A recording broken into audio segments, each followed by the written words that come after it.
ওয়ালাহুম আযাবুন আলীমুন বিমা কানু ইয়াকযিবুন। মিথ্যাবাদীদেরকে আল্লাহ পাক রব্বুল আলামিন কিয়ামতের ময়দানে ভয়াবহ যন্ত্রণাদায়ক শাস্তির সম্মুখীন করবে।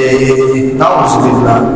মিথ্যা এত ভয়াবহ, এজন্য আল্লাহ পাক রব্বুল আলামিন এই উম্মতকে আয়াতে আয়াতে মিথ্যা পরিহার করার জন্য আল্লাহ পাক আদেশ করছেন, ফাজতানিবুর রিজসা মিনাল আওসানি ওয়াজতানিবু কাওলাজ যুর।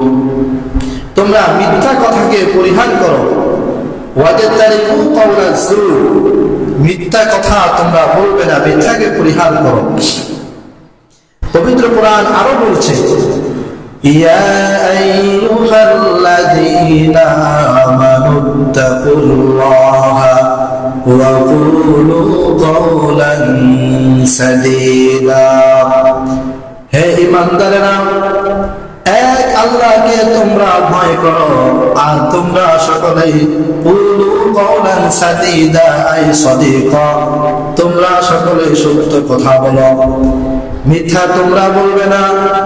যদি তোমরা সত্য কথা বলতে পারো, ইউসলিহ লাকুম আমালাকুম ওয়া ইয়াগফির লাকুম যুনুবাকুম, তাহলে আল্লাহ পাক রব্বুল আলামিন তোমাদের যত আমল ত্রুটিযুক্ত আছে সব আমলগুলোকে সুন্দর করে দিবেন। ওয়া ইয়াগফির লাকুম যুনুবাকুম, আর তোমাদের জীবনের যত গুনাহ আছে আল্লাহ রাব্বুল আলামিন সব গুনাহগুলো মাফ করে দিবেন। সুবহানাল্লাহ। যদি সত্য কথা বলে, মিথ্যা যদি না বলে, সত্য কথা বলবে। পবিত্র কোরআন বলছে তোমরা সত্য কথা বলো। সেই দিনকে ভয় করো যেই দিন মানুষ মিথ্যা কথা বলতে চাইলেও মিথ্যা কথা বলতে পারবে না। ওয়াইলুন ইয়াওমাইযিল লিল মুকাজ্জিবিন। আল্লাহ পাক বলেন, কিয়ামতের দিন যারা মুকাজ্জিবিন, যারা মিথ্যাবাদী, তাদের ভয়াবহ শাস্তি হবে।